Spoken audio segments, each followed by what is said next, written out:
आवाज जनतेचा, लढा सर्वसामान्य जनतेच्या न्याय व हक्कांसाठी।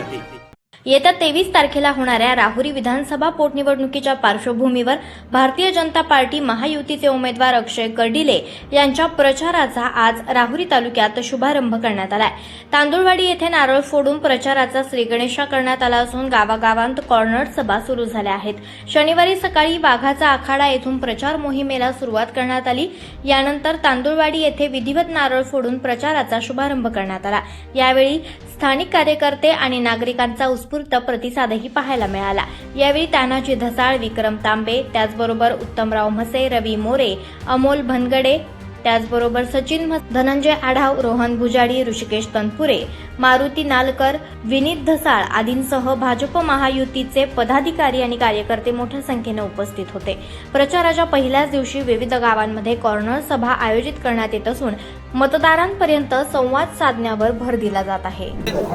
आम्ही आज सकाळपासून प्रचाराला सुरुवात केलेली आहे। प्रचार अतिशय चांगल्या पद्धतीने चाललाय। प्रत्येक गावोगाव आम्ही जातोय। प्रत्येक गावामध्ये एक वेगळा उत्साह पाहायला मिळतोय। पण ह्या उत्साह आहे पण आनंद नाही। प्रत्येकाच्या मनामध्ये एक दुःख आहे की कधी कोणाला सहज मनातही वाटलं नव्हतं की पोटनिवडणुकीला साहेबांच्या जागेवरती सामोरे जावं लागेल। म्हणून आता प्रत्येक व्यक्ती मी गावामध्ये गेल्याच्या नंतर भावना व्यक्त करतोय, आठवणी सांगतोय। कारण की प्रत्येक गावामध्ये साहेबांनी स्वतःचा ठसा उमटवलाय आणि प्रत्येकाशी एक वैयक्तिक साहेबांचे संबंध तयार झालेले आहेत। म्हणून फिरत असताना जो तो आपापली आठवण साहेबांसोबत गेल्या 17 वर्षामध्ये 30 वर्षामध्ये जशी साहेबांची त्या व्यक्तीची भेट झाली तसा तसा अनुभव कसा आला, कामं कोणते केले, आमच्या घरी साहेब आलते, लग्नाला आलते, कार्याला आलते, सुखादुःखामध्ये होते, मला ही अडचण आलती, मी साहेबांना फोन केला। म्हणजे असे वेगळे वेगळे उदाहरणं साहेबांचे आठवणी प्रत्येक व्यक्ती हा सांगतोय।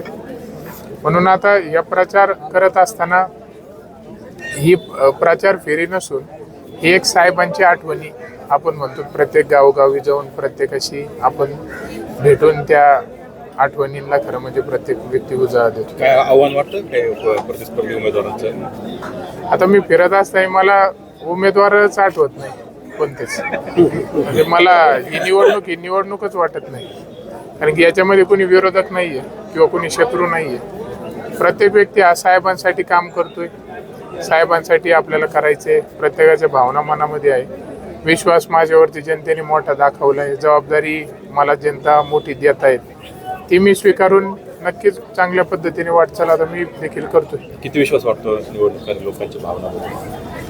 म्हणजे एवढा माझ्या आयुष्यामध्ये मला कोणत्या गोष्टीवरती विश्वास नव्हता, त्यापेक्षाही जास्त विश्वास मला या गोष्टीवरती आणि या निवडणुकीवरती वाटतो।